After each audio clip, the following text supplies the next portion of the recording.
सागों का महीना आ चुका है। ठंड के इन्हीं 4 महीनों में प्रचुर मात्रा में तरह-तरह के साग पाए जाते हैं। तो दोस्तों, क्या आप साग खाने का सही तरीका जानते हैं? हमें साग कब खाना चाहिए? कितनी मात्रा में खाना चाहिए? दोस्तों, अगर साग को आप प्राकृतिक तरीके से प्राकृतिक मतलब समय से आप खाएँगे, तो आपका शरीर हमेशा स्वस्थ और निरोग होगा।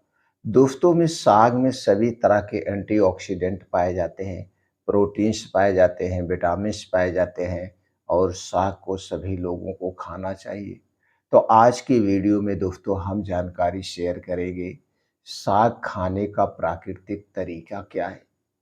क्योंकि हमारे शरीर में 3 दोष पाया जाता है। वात दोष, पित्त दोष और कफ दोष। वात दोष, पित्त दोष और कफ दोष है दोस्तों प्रकृति के हिसाब से समय-समय पर या जहाँ पे आप रहते हैं, उस हिसाब से घटता बढ़ता है। अगर हम दोस्तों प्रकृति के हिसाब से अपनी दिनचर्या रखें, अपना खान-पान रखें, तो ये हमारे शरीर का वात, पित्त, कफ हमेशा बैलेंस में रहता है। जिसके शरीर का वात पित्त कफ हमेशा बैलेंस में रहता है, उसे कभी कोई बीमारी नहीं होती है। जब हमारे शरीर का वात पित्त कफ डिस्टर्ब होता है, यानी कम बनेगा तो भी डिस्टर्ब होगा, ज़्यादा बनेगा तो भी हमारे शरीर को नुकसान ही पहुंचाएगा।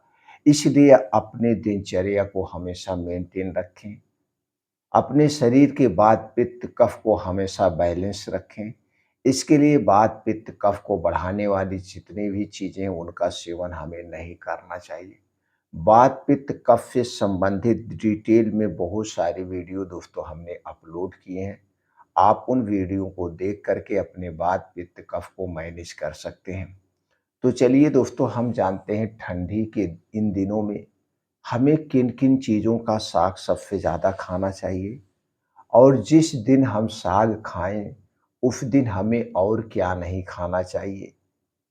क्योंकि साग एक हेवी डाइट होता है, प्रोटीन से भरपूर मतलब डाइट होता है। तो इसे पचाने के लिए आपको लीवर को, किडनी को, सबको एक्स्ट्रा दोस्तों मेहनत करनी पड़ती है। तो हमें कुछ ऐसी चीज़ों का सेवन नहीं करना चाहिए या कुछ चीज़ों का सेवन हमें नहीं करना चाहिए जो वात पित्त कफ को बढ़ाती हो। तो वात पित्त कफ को बढ़ाने वाली कौन-सी चीज़ें वो भी जानते हैं। दोस्तों, इन ठंडी के दिनों में सबसे ज़्यादा क्या पाई जाती है? पालक। पालक दोस्तों हमारे स्वास्थ्य के लिए बहुत ही फ़ायदेमंद है। पालक में कुछ ऐसे एंटीऑक्सीडेंट पाए जाते हैं, जो हमारे शरीर के सभी पोषक तत्वों की पूर्ति करते हैं।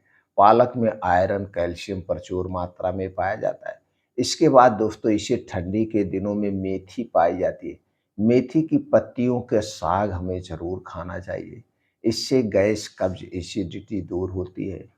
और इन्हीं समय में दूसरी जो सबसे शक्तिशाली, जिसे आप सुपर फूड कह सकते हैं, पाया जाता है, वो है बथुआ। वही देसी बथुआ दोस्तों जो गेहूँ में, मटर में, चने में, आलू के खेतों में अपने आप उगता है। बथुआ का साग ज़रूर खाना चाहिए। इसके अलावा जो चना होता है, जब चने का पेड़ जामता है, तो उसकी जो मुलायम फुनगियाँ होती हैं, मुलायम पत्तियाँ होती हैं, मटर की मुलायम पत्तियाँ होती हैं, आलू के पेड़ की मुलायम पत्तियाँ होती हैं और गोभी में दोस्तों ये जो फूल गोभी होती है, इसकी जो मुलायम पत्तियाँ निकलती हैं, इस सारी पत्तियों का साग हमें इन ठंडी के दिनों में खाना चाहिए। अगर हम इन सागों को मिक्स करके खाते हैं, तो दोस्तों हमारे शरीर को सभी पोषक तत्व मिलेंगे। कभी साग खाइए, कभी पालक का, बथुआ का, इसका आप फक-पहीता भी खा सकते हैं। इसके दोस्तों और कई डिश बनते हैं, इन डिशों को बना के आप खा सकते हैं, लेकिन इन चीज़ों को हमें ज़रूर खाना चाहिए। अगर हम इन 4 महीने साग का सही मात्रा में, सही तरीके से सेवन करते हैं, तो आने वाला जो दोस्तों हमारा महीना होता है, वो आसानी से निकल जाता है। इन महीनों में हमारे शरीर में किसी पोषक तत्व की कमी नहीं होती है। इसलिए दोस्तों ठंडी के दिनों में हमें साग ज़रूर खाना चाहिए। ठंडी के दिनों में हमारा पाचन तंत्र स्ट्रांग होता है। पाचन तंत्र स्ट्रांग होता है। अगर हम सही तरीके से अपना खान-पान रखें, तो दोस्तों हम अपने शरीर को स्वस्थ और हेल्थी बना सकते हैं इन 4 महीनों में। तो चलिए दोस्तों, आपने जान गए कौन-कौन से साग खाना है और उसके बाद साग खाने का समय क्या है, साग के साथ क्या नहीं खाना चाहिए। दोस्तों, जिस दिन आप साग का सेवन करें, उस दिन आप तली भुनी चीज़ें, गरिष्ठ भोजन जैसे गोश्त, मछली, पनीर या जो हैवी होता है मशरूम, इन हैवी चीज़ों का सेवन ना करें, तो सबसे बेटर होगा। क्योंकि दोस्तों, जब आप दो 2 हैवी चीज़ें एक साथ लेते हैं, तो आपके शरीर के सारे ऑर्गन को डबल मेहनत करनी पड़ती है। तो एक दिन में एक ही हैवी चीज़ यानी एक ही सुपर फूड का प्रयोग करना चाहिए।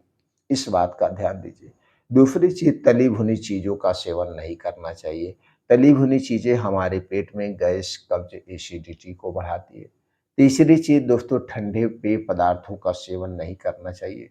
चाहे ठंडा पानी हुआ, चाहे कोल्ड ड्रिंक्स हुआ, चाहे अल्कोहल, कोई भी ठंडी चीज़ नहीं लेनी चाहिए। ठंडी चीज़ हमारे शरीर के वात, पित्त, कफ को बढ़ाती है। ठंडी के दिनों में हमें हमेशा हो सके तो गुनगुना पानी का सेवन करना चाहिए। इससे वात, पित्त, कफ बैलेंस में रहता है। और अगली चीज़ है दोस्तों अल्कोहल, धूम्रपान। हमें अल्कोहल और धूम्रपान का सेवन नहीं करना चाहिए जिस दिन आप साग का सेवन करें। ये तो हो गया सावधानियाँ। और दोस्तों अब चलिए जानते हैं साग का सेवन हमें कब करना चाहिए। दोस्तों, साग तो वैसे आप हमेशा खा सकते हैं, लेकिन सूर्य डूबने के बाद हमें साग नहीं खाना चाहिए। सूर्य डूबने के बाद हमारा पाचन तंत्र स्लो हो जाता है, लेकिन अक्सर हम देखते हैं लोग साग का सेवन शाम के समय करते हैं। शाम के समय बिल्कुल ना खाएँ। शाम के समय एकदम हल्का सुपाच्य खाना खाना चाहिए। अगर आप शाम को साग खाना ही चाहते हैं, तो सूर्य डूबने के 1 घंटा पहले आप साग खा सकते हैं, जिससे जब तक आप सोने जाएँ सही ढंग से डाइजेस्ट हो जाए।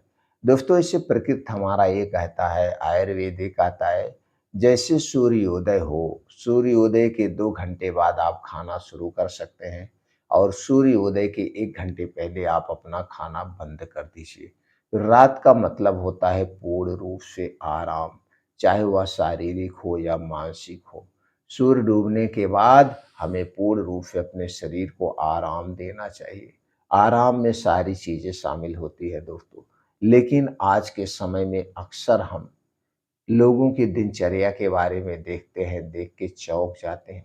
अक्सर लोग 9 बजे के बाद ही हैवी डाइट का प्रयोग करते हैं, जैसे गोश्त, मछली, पनीर, पूड़ी, सब्जी, मसालेदार जो भी खाना है, सब लोग रात में ही खाते हैं। और शायद यही कारण है कि आज के समय में सब लोग पाचन तंत्र से परेशान हैं, गैस, एसिडिटी से परेशान हैं।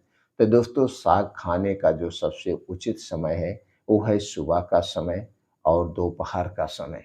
दोस्तों, सुबह जब आप खाना खाते हैं, उस खाने में आप साग को शामिल कर सकते हैं। दोपहर में साग को शामिल करेंगे तो ये साग आसानी से पच जाएगा। साग खाने के 1.5 से 2 घंटे के बाद ही पानी पीना चाहिए, तुरंत पानी नहीं पीना चाहिए। और दोस्तों, अगर शाम को खा रहे हैं तो सूर्य डूबने के 1 घंटे पहले आप खाइए। तो दोस्तों, साग के सारे फायदे मिलेंगे और साग ज़रूर खाइएगा दोस्तों। साग एक सुपर फूड है।